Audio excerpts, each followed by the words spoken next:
CMR shopping mall ప్రపంచ స్థాయి shopping అనుభూతి ఇప్పుడు మన పార్వతీపురంలో డిసెంబర్ 5న గొప్ప ప్రారంభం. నమస్తే, వెల్కమ్ టు సుమన్ టీవీ. ఆంధ్రప్రదేశ్ని స్క్రబ్ టైఫస్ వ్యాధి భయపెడుతోంది. ఇప్పటి వరకు 2 చనిపోయారు. సీరియస్గా కేసుల సంఖ్య పెరుగుతోంది. రాష్ట్రంలో ఇప్పటి వరకు 2317 స్క్రబ్ టైఫస్ కేసులు ఉన్నాయి. ప్రతి జిల్లాలో కూడా నమోదవుతున్నాయి. ఆంధ్రప్రదేశ్ ప్రభుత్వం పూర్తిగా అప్రమత్తమైంది. అసలు ఏంటి స్క్రబ్ టైఫస్ అంటే మరణం వరకు వెళ్లే పరిస్థితి ఎందుకు వస్తుంది, దీన్ని నివారించడానికి ఏం చేయాలి, దీని గురించి డీటెయిల్డ్గా డిస్కస్ చేద్దాం. లైవ్ కాల్లో జాయిన్ అయ్యారు జనరల్ ఫిజిషియన్, ప్రముఖ వైద్యులు డాక్టర్ పాపారావు గారు. వారితో మాట్లాడదాం. సార్ నమస్కారం. నమస్తే పాపారావు గారు, ఇప్పుడు ఈ మధ్యకాలంలో ఎక్కువగా వినిపిస్తుంది సార్ స్క్రబ్ టైఫస్ వ్యాధి. ఆంధ్రప్రదేశ్లో ప్రతి జిల్లాలో కూడా ఎక్కువ ఉన్నాయి. కాకినాడలో, చిత్తూరులో, విశాఖలో చాలా ఎక్కువగా పెరుగుతున్నాయి. 2 చనిపోయారు సార్. మరణాల సంఖ్య వింటుంటే చాలా మందిలో భయం కలుగుతోంది. అసలు ఏంటి ఈ స్క్రబ్ టైఫస్ గురించి వివరించండి.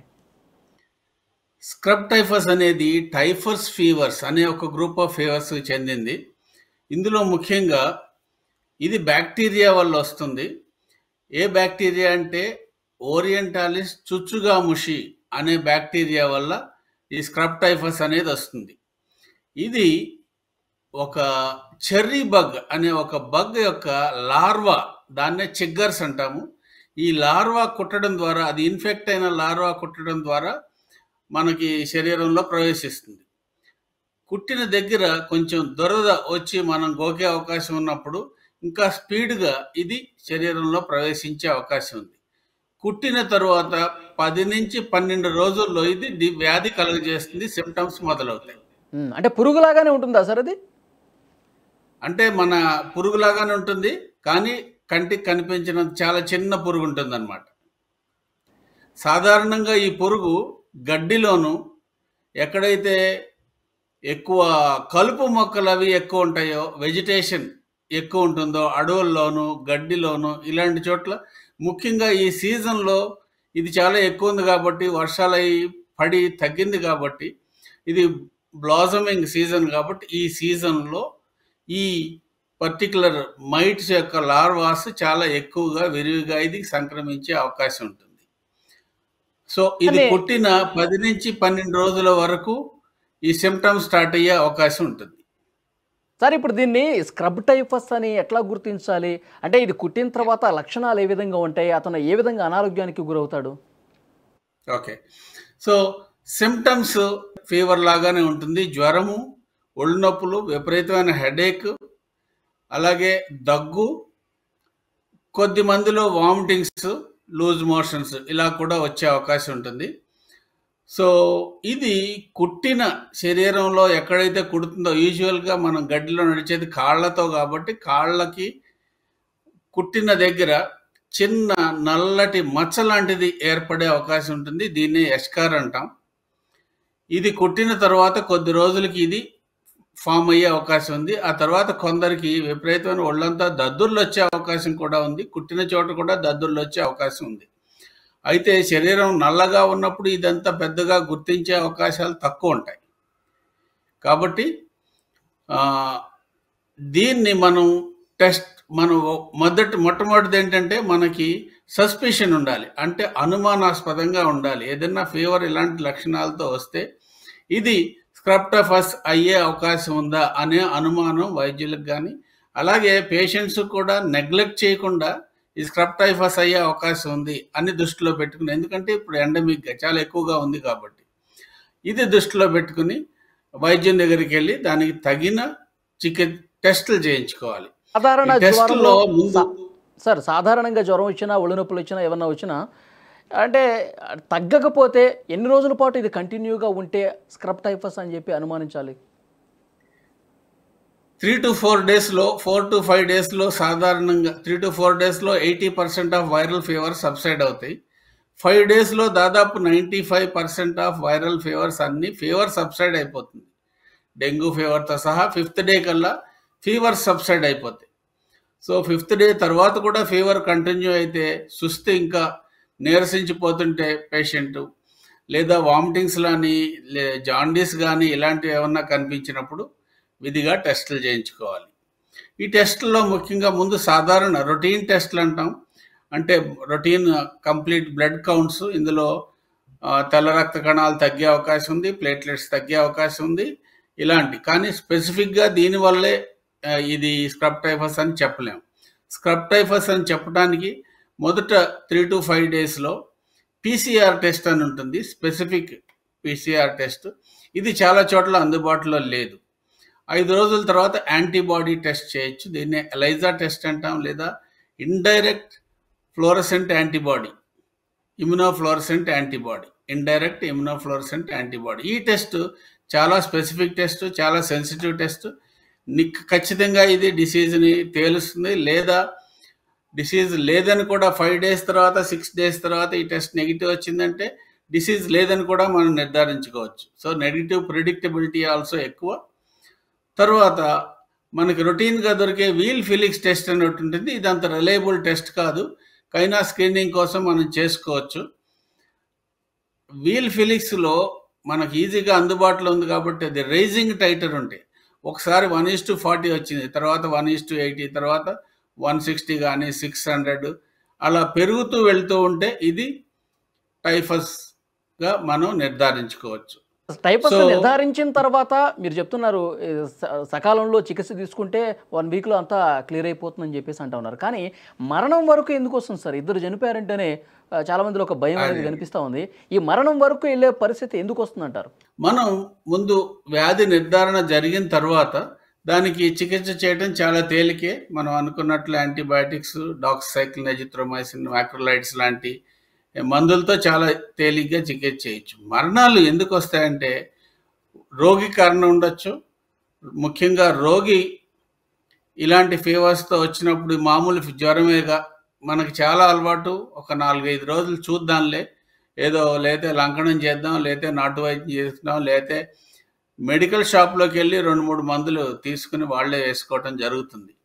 సో వ్యాధి నిర్ధారణ కానప్పుడు ఇది లోపల దాని వ్యాధి కాంప్లికేట్ అయ్యే అవకాశం ఉంది.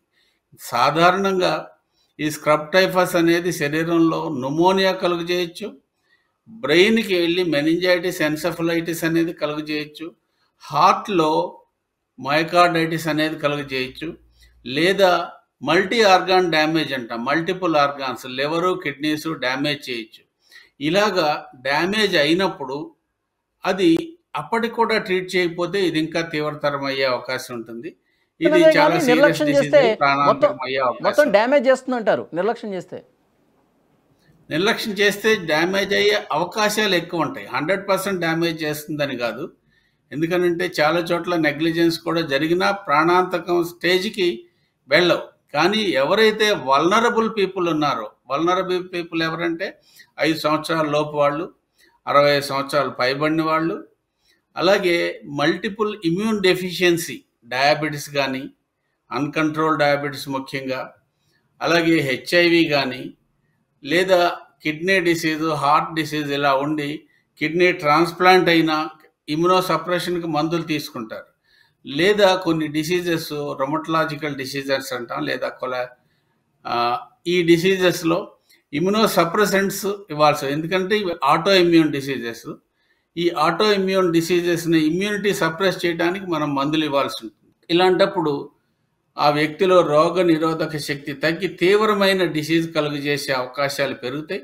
అలాంటప్పుడు తీవ్రమైన డిసీజ్ కలుగజేసినప్పుడు కొద్ది మందికి ప్రాణాంతకం అయ్యే అవకాశం కూడా ఎక్కువ మందికి వచ్చినప్పుడు. ఈ పురుగు ఎక్కువగా ఈ ఎక్కడ ఫారెస్ట్లో కావచ్చు, గడ్డి ఎక్కువగా ఉన్న చోట, కలుపు మొక్కలు, గడ్డి, కలుపు మొక్కలు, వెజిటేషన్స్ అంటాం. వెజిటేషన్స్, ఈ గడ్డి ఇవన్నీ కూడా బాగా పెరుగుతున్న దశలో మనకి చిన్న చిన్న పురుగులను మనకు కనిపిస్తూనే ఉంటాయి, మనకు తెలుస్తూనే ఉంటుంది.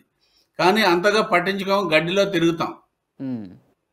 ఆ పొలం పనులు చేసుకునే వాళ్ళు ఎక్కువ ఎఫెక్ట్ అయ్యే అవకాశం ఉందనిపిస్తుంది. దీన్ని బట్టి వాళ్ళు అసలు ఇలాంటి పురుగుల బారిన పడకుండా ఉండేందుకు ఎలాంటి చర్యలు తీసుకోవాలి, ఎలాంటి జాగ్రత్తలు తీసుకోవాలి ముందస్తుగా? అదేనండి. సో సాధ్యమైనంత వరకు గ్రాస్లో నడవకుండా, మనకి కింద ఏముందో తెలియకుండా నడవకుండా ఉంటాం.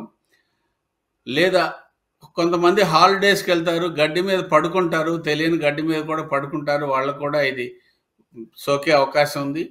ముఖ్యంగా వ్యవసాయదారులు ఏం చేస్తారంటే నిక్కర్ కానీ, లుంగి కానీ వేసుకుని, పంచె కానీ వేసుకుని పొలానికి వెళ్తారు. అలాంటప్పుడు కాళ్ళకి ఫ్రీగా ఈ ఈ లార్వా అనేది ఏదైతే చిగ్గర్స్ అనేది ఉందో అది బైట్ చేసి ఈజీగా శరీరంలో ప్రవేశించే అవకాశం ఉంటుంది. కాబట్టి చేయాల్సింది ఏంటంటే ఇలాంటి చోట పైరిథ్రాయిడ్స్ లాంటి మందులు స్ప్రే చేయటం, అప్పుడు దాన్ని నాశనం చేయటానికి, లేదా మనం ఈ మెకానికల్గా జాగ్రత్త పడటం, అంటే full sleeve shirts, full pants, socks ఇలాంటివి వేసుకోవటం. ఇంకొక మెథడ్ ఏంటంటే టక్కింగ్ మెథడ్ అంటాం. ఈ సాక్స్లో ప్యాంట్ కనుక టక్ చేసి వెళ్ళినట్లయితే ఇంకా ఈ ఈ చిగ్గర్స్ కుట్టే అవకాశం కూడా బాగా తగ్గుతుంది. సో అలాంటప్పుడు ఈ మెయిన్ స్టే ఏంటంటే ఈ చిగ్గర్స్ని డిస్ట్రాయ్ చేయటం కానీ, లేదా ఈ చిగ్గర్స్ని అవాయిడ్ చేయటం కానీ, ఈ రెండింటిని మనం దృష్టిలో పెట్టుకుని దానికి తగినట్లు చూసుకున్నట్లయితే ఈ ఈ బయటని మనం అవాయిడ్ చేయొచ్చు. అవాయిడ్ చేయటం ద్వారా మనం డిసీజ్ని ప్రివెంట్ చేయొచ్చు. ఓకే సార్, ఫైనల్గా ఈ వ్యాధి ఒకవేళ సోకినా కానీ, లేదంటే జ్వరంతో బాధపడుతున్నా కానీ వాళ్ళకి ఒక సజెషన్ ఏమి ఇస్తారు? జ్వరంతో బాధపడే వాళ్ళు ముఖ్యంగా ఎక్కడైతే స్క్రబ్ టైఫస్ కానీ, స్క్రబ్ టైఫస్ కాదు ఏ డిసీజ్ అయినా సరే, ఫర్ ఎగ్జాంపుల్ ఆ మధ్య మనకి డెంగ్యూ ఫీవర్స్ చాలా వచ్చినాయి.